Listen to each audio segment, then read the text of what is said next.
Good afternoon and welcome to Homelands Free Church.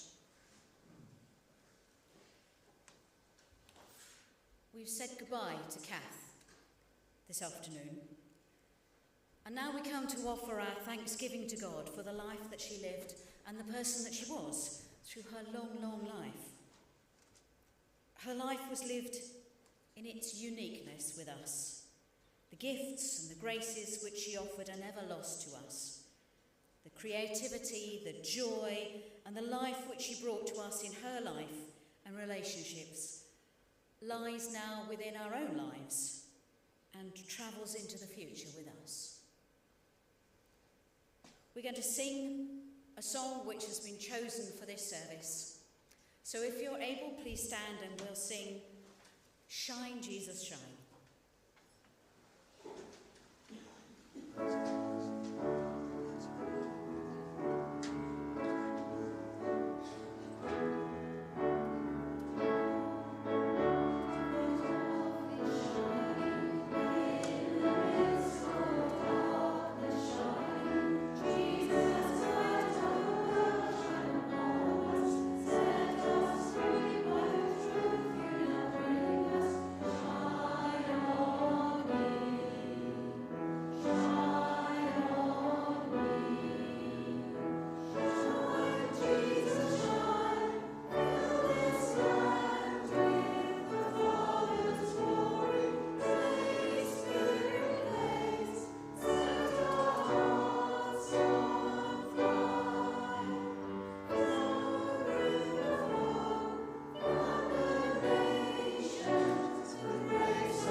Please take a seat.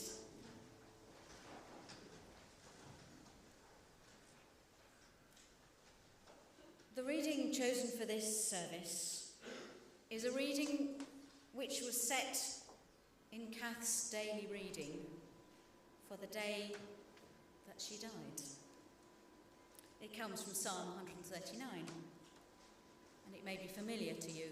We're going to read verses 1 to 6. Verses 13 and 14. You have searched me, Lord, and you know me. You know when I sit and when I rise. You perceive my thoughts from afar. You discern my going out and my lying down. You are familiar with all my ways. Before a word is on my tongue, you, Lord, know it completely. You hem me in behind and before, and you lay your hand upon me. Such knowledge is too wonderful for me, too lofty for me to attain. For you created my inmost being. You knit me together in my mother's womb. I praise you because I am fearfully and wonderfully made. Your works are wonderful. I know that full well. And there's a reading from the book that Kath was reading.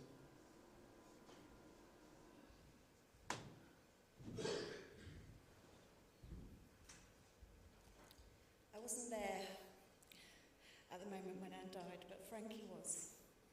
And she did a lot before I arrived that day. I'd been on quite a late shift at the theatre and I'd left my phone on silent. And Frankie was ringing me from the early hours of the morning until I think I spoke to you around 6 o'clock. And she could have said something different, but what she actually said to me was, "No, don't feel bad. Your nan would have wanted this. She would have wanted you to get a really good night's sleep before you come down here. And thank you, Frankie, because that meant so much to me. I felt terrible I wasn't there. Well, Frankie was doing all that she did in such an amazing way, and that really was incredible that morning. So thank you so much from the bottom of my heart. Mum and Frankie and I were waiting for my nan to be collected, and we found this little book in her lounge, and it's devotions for every day of the year. And we picked it up and we looked at the date, February the 12th, and this is the reading from that.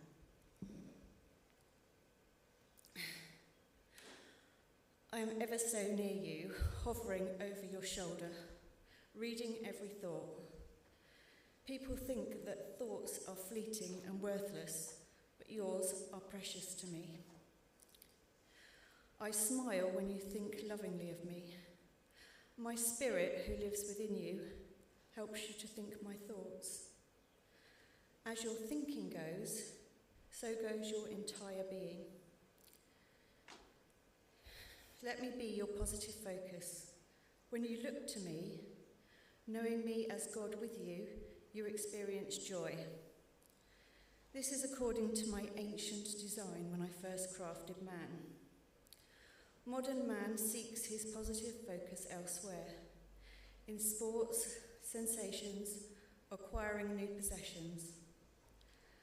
Advertising capitalises on the longing of people for a positive focus in their lives. I planted that longing in human souls, knowing that only I could fully satisfy it. Delight yourself in me. Let me become the desire of your heart. We thought that was amazing that that was on the very day that she died.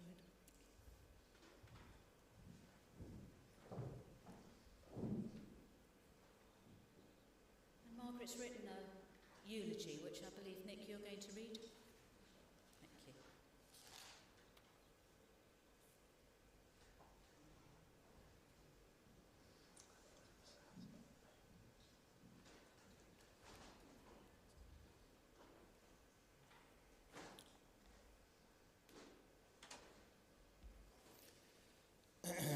I'd like to start by saying a very big thank you to all of you for being here today, especially those of you who've travelled from far-flung places. Kath would have been really touched. And then, immediately, she would have asked where you came from, how long it took, whether you hit traffic, or if there was perhaps a quicker route you could have taken. We're here today to celebrate the life of my grandmother, Kathleen Mary Ford, or Kath, or Nanny Kath, depending on your generation perhaps, or how much trouble you were in. But Kath passed away at the grand old age of 102 years and 217 days, which means that she didn't just live a long life, she lived several versions of the world, and frankly, stayed sharper than most of them. During her lifetime, Kath saw the reign of 4 British monarchs, 25 UK Prime Ministers, and more historic events than most of us could confidently name. She lived through the Second World War, rationing, blackouts, outdoor toilets, the invention of television, the invention of colour television, and then that phase where television somehow got worse again. She was born before the NHS existed, and she lived long enough to get very good value out of it too. She was born before email, and she still firmly believed that if something mattered, truly mattered, you should write it down properly, which she did right up until very recently. But more on that later. Kath was born on the 10th of July 1923 in the village of Southminster, Essex, an only child to her parents, Jack and Elizabeth Latter. She grew up in a tiny house, 1 bedroom, a large walk-in cupboard, and yes, the cupboard was her bedroom. I think this explains 2 things about her character. First of all, Kath's unique ability to keep things very tidy, and secondly, her complete lack of sympathy when the rest of us complained about anything. Despite that, she had a very, very happy childhood. Her grandparents owned a shop on the high street, which Kath absolutely adored. She loved browsing there, not buying, just looking, a skill she later perfected in just about every shop she ever entered. In her grandparents' garden were 2 large walnut trees, and Kath helped remove the outer green husks so that the walnuts could be pickled for Christmas. Sunday afternoons were very special. Kath and her cousins, Keith, Val and Lynn, would be invited to tea at Grandma's. And this was not just tea, this was an event. Best lace and embroidered tablecloths were brought out, the china teacups, everything done properly. Sunday tea consisted of meat sandwiches, rock cakes and scones with jam, followed by Granny playing hymns on the harmonium. Her favourite was the old rugged cross. Now this sounds all very serene until you remember that this is the same household that also featured Kath's father, Jack, dressing up in a bonnet-type hat, wearing her mum's big fur collar and singing Old Mother Riley and the Toreador song. Kath's father, Jack, worked as a chauffeur for Mr. Claude Attenborough, one of the first people in the village to own a car. Her dad was always immaculately dressed in dark green livery, shiny brass buttons, a peaked cap and leather buskins. After work, he sometimes helped out at the bakery, and Kath would often go along, playing on the warm sacks of flour, usually falling asleep. As I said, life was hard in those days, but the family lived mainly on rabbit. But Monday nights were special because they had fresh fish, usually dabs.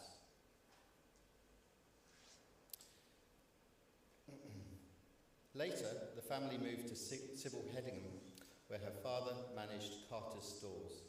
The shop sold food, toys, and had a drapery department. There were no fridges, all the food was kept in the cellar, accessed by a trapdoor in the shop floor. Cheese was cut with a wire, butter the same way, and sugar came in Hessian sacks. But upstairs, Christmas stock was stored. This became Kath's favourite place. There were books, lots of books, and Kath quickly discovered that if you carefully removed the shiny covers, you could read them and then put them back as if nothing had happened. Early signs of intelligence and curiosity from Kath, and also a willingness to bend rules that sometimes didn't make sense. After tea each day came piano practice. There was no escape. Her mother sat behind her, knitting socks. If Kath dawdled on the piano, she was prodded in the back with a knitting needle. This was not encouragement, this was motivation. At age 11, Kath's father fell through the trapdoor in the cellar and badly injured his back. The family had to move to a small holding in Ashildon, near Southminster. 5 acres, no electricity, no mains water. After walking 2.5 miles from school, Kath had to push an old pram filled with pails and cans of water, another half a mile to the water tower. The road was so full of holes that water splashed out, but none was wasted, it was all ladled out at the end. This was a woman who never wasted anything, not water, not food, not time, and certainly not words. Saturday baths were taken in a tin tub, filled with heated rainwater, no shampoo, just soap and a vinegar rinse. And despite all that, Kath always looked immaculate. So I think, quite frankly, we've all been overthinking hair care. Those years were very happy ones. Bike rides with cousins Val, Lynn and Keith, several miles to the sea, homemade lemonade or cold tea, learning to swim with a rubber ring, and learning to dance. There was one gramophone, 3 records, 1 waltz. Kath's mum would call out, 1, 2, 3, 1, 2, 3, and that's where Kath's lifelong love of dancing began. She never really stopped. Later, back in Southminster, Kath joined the local drama group, appearing in many pantomimes and plays, her favourite, of course, being Cinderella, which feels just about right. She loved a bit of drama, a good costume, and a strong female lead who always ends up getting exactly what she deserves. This love of performing has now been inherited by Kath's great-granddaughters, Sayari and Brookyla.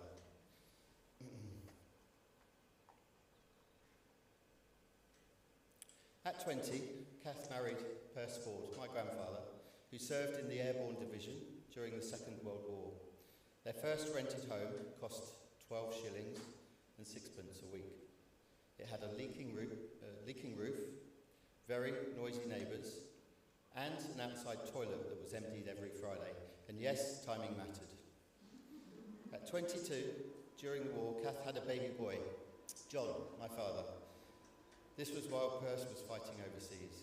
She didn't know if Perce, her husband, was alive at the time, but when he returned, having been parachuted into France and survived, the relief was immense. John was adored by everyone. Kath, Perce, Granny, Grandad, and the entire family. Kath enjoyed over 50 years of happy marriage. She worked in a drapery store where her love of sewing and knitting truly flourished. Perce worked at the local garage, fixing cars, lawnmowers, and anything else with an engine. Between them, they could make, mend, fix or cook just about anything. They travelled too. Devon, Greece, Holland, Germany, Madeira, America, Singapore, Hong Kong, and wherever they went, they danced. John met my mother, Margaret, when they were young, as they were living just a few doors away at the time in Southminster. Both Kath and Perce especially enjoyed holidays in Madeira with their friends Glad and Alan, spending many happy hours dancing and laughing. Later, they helped Glad and Alan organise village hall dances for charity, because if there was music, of course, Kath would find it. And when the Bradwell nuclear power station was built, Kath and the other grandparents who all worked there. With Kath and Marion's cooking and organisation skills, all 4 grandparents were soon catering for social events. Everything was cooked from scratch, perfectly. They never advertised, word just spread, which tells you everything you need to know.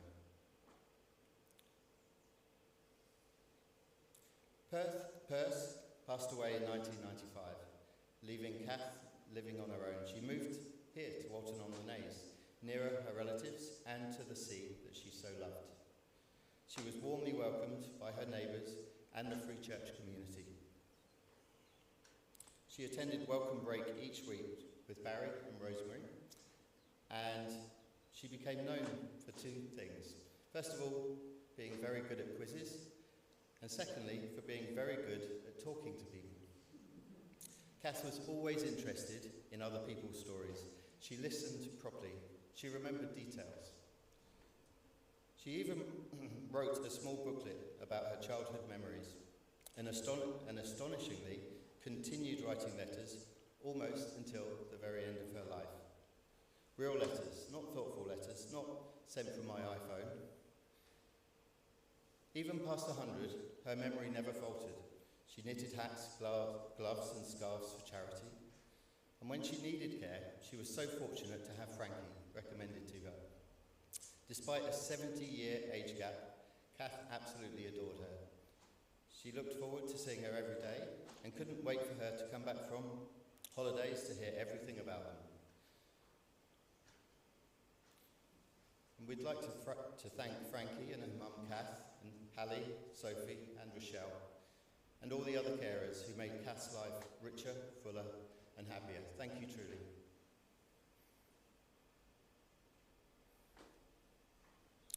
Kath was the life and soul of the party, famous for her silly songs, always with actions, especially for the grandchildren and the great-grandchildren. The knock-kneed chicken, the Spanish onion on my bunion, and if you are unlucky, should make you do all of the actions. There will never be another lady like my grandmother Kath. She was sharp, she was witty, she was funny, she was kind, and she was curious. And she lived a life that was not just long, but was rich and joyful and fully engaged. Ernest Hemingway once said, "You die twice. The first time when you take your last breath, and the second time when you are remembered for the last time." Kath will never die that second death, because as long as we're dancing, as long as we're writing letters, winning quizzes, singing silly songs with confidence, and doing things properly, she's still very much with us. Thank you, Kath. What a grandmother, what a woman, what a life.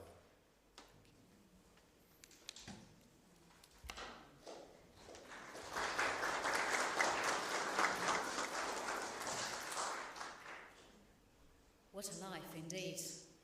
And I'm sure everyone here has learned something more about Kath that they didn't know already. But you'll all have your own memories of her. So we're going to play a video that Luke has put together, just as a time of reflection with some of the photos which marked her life. And can I encourage you to remember Kath as you knew her while we watch the video? Thanks.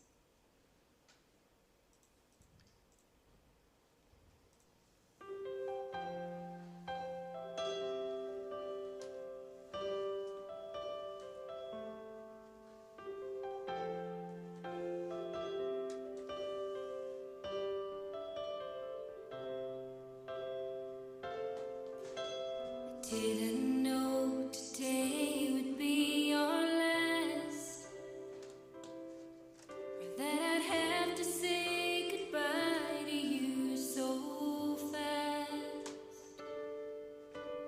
I'm so numb I can't feel anymore. I'm praying you just walk back through that door and take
Did we miss a video of the beginning of that?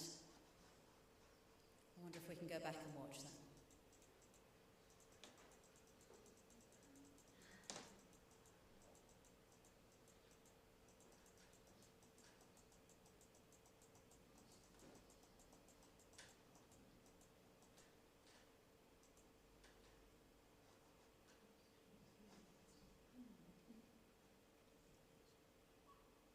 As well as goodbye, Nan, I wanted to say how grateful I am to have had you in my life for almost 57 years. I've got so many amazing memories to think about. So when it hurts to miss you, like it has done a lot recently, I remember what a privilege, a joy and an honour it is to be your granddaughter. There's so many times and so many things that I could mention, but I'm just going to share a few of my memories. I remember you washing Nick and I when we were really young in the kitchen sink and drying us on the draining board. I remember Christmases and lovely roasts at your house and Nanny Marion's down the road where we used to spend a lot of time. I remember Toby and chasing him around the garden, a lovely little dog that used to drive you mad. And I remember your love of theatre and dance especially. I used to stand on Grandad's shoes as he tried to teach me to waltz around the kitchen. That's something that I used to do a lot when I was at your house. When I got a bit older and went to work for Virgin, I had a difficult flight once where there was a sabotage threat, a serious one made against us while we were in the air. When I got home from that experience, it was Christmas Day as well, and I landed into Heathrow and drove home, and it had been very emotional and very difficult, and we spent ages with security afterwards, and everybody had to be debriefed by the police, and it went on and on and on. And when I got home, I remember you opening the door, giving me a sherry, and just grabbing my hand and getting me to dance and dance to all the Christmas music. And there was no words, it was just dance, and I loved it. I absolutely loved it. I was so thrilled to be back home. One of my very favourite times with you also was after we'd been to see Nick at university in Kingston, and we were Mum was driving home. We were all, myself and Nanny Marion as well, in the car, and it started to snow very heavily, and we were stuck all night long on the M25 in the car, with other cars all around us also snowed in there. And we talked, and we talked, and we talked all night, and it was one of my favourite nights. There was no sleep. We got back to Southminster very early in the morning, but I loved it. I loved just being with you. I loved talking, and I loved the closeness and the bond that we all had. Love you, Nan. We're going to listen to a couple of poems. The first one will be read by Sayari.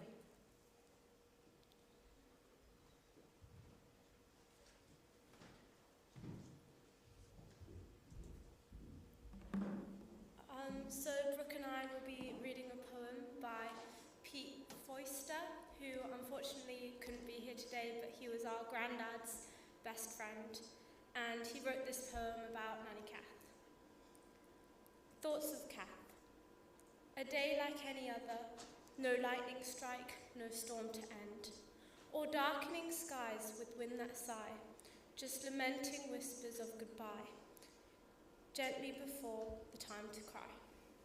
She chose this day to slip away, to leave this place with final grace. A lasting image of her face, left smiling in our hearts, to chase the shadows from the dark. The time to leave had come, that joyous laugh and warm embrace no more.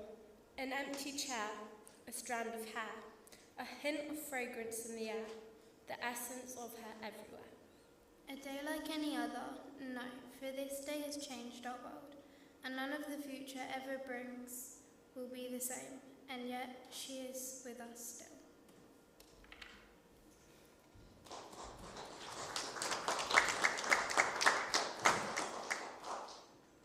the second one was written by Frankie, and if you don't mind, I'm going to include the introduction as well, to my dear best friend.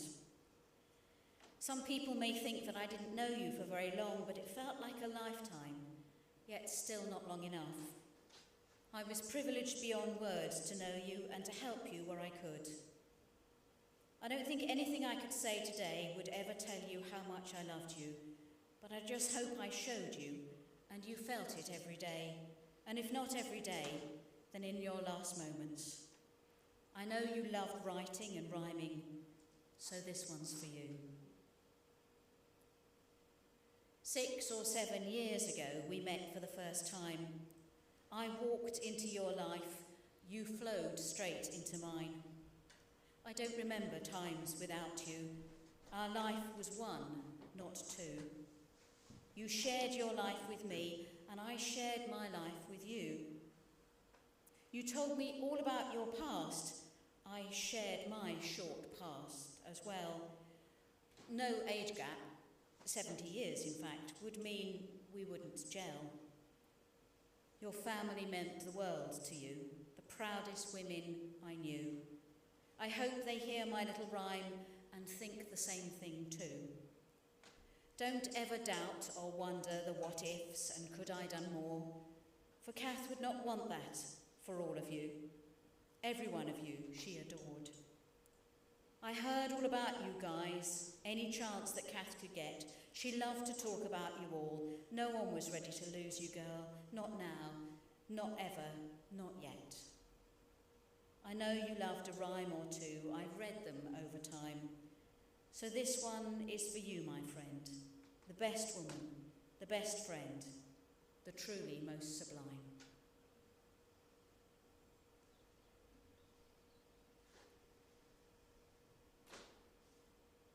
For someone who lived such a long life, when they're no longer around, you realise how little of your life, of their life, you knew. But yet Kath mattered so much to each one of you.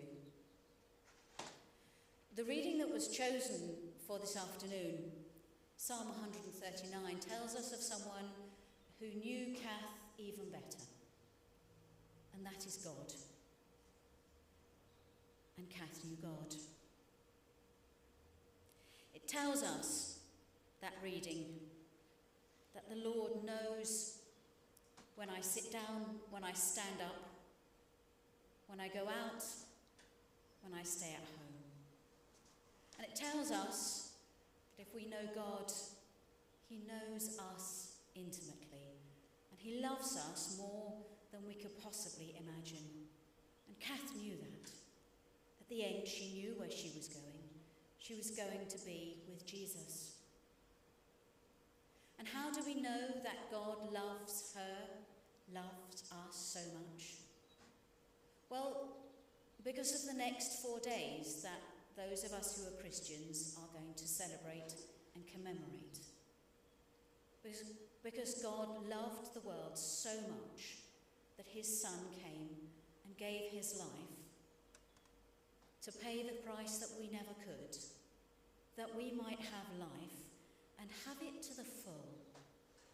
And surely in Kath we saw someone, we knew someone who had life to the full, who found joy even if in the hardest upbringing, who found that life and that love in her love of Jesus and his love of her. So over the next few days, when you see the blossom burst out, perhaps you'll visit a church, maybe you won't, or you'll catch something on the radio of the celebration of the resurrection of Jesus. And my prayer is that it will remind you of Kath, who knew that life to the full, who lived it to the full every day of her life and has left us with so much joy in our memories. Let's pray.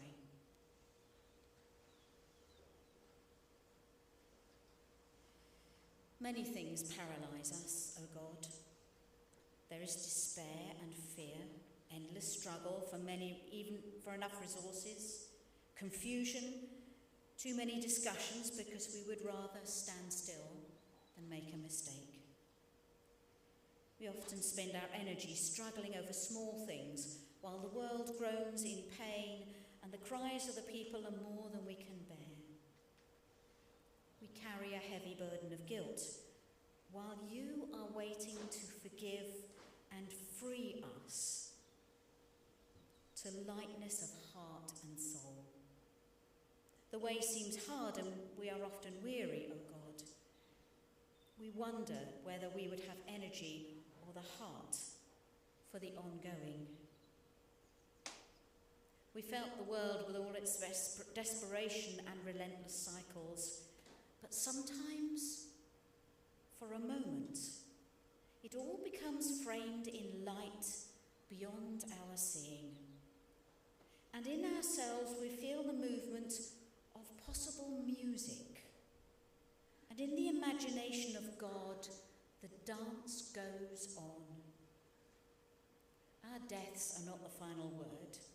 Our moments of crisis are part of an eternal possibility, and our weakness is taken into the courage of God. Peace is not yet with us, but for us, the dance of the transforming Spirit goes on, and we claim it. We will join the dance of the Spirit of God. Amen. We've got one more hymn to sing, so if you're able, please stand, and we'll sing together, Be Thou My Vision.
Blessing.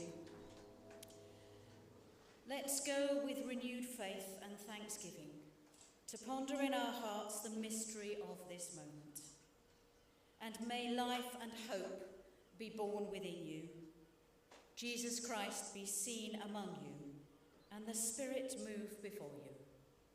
Amen.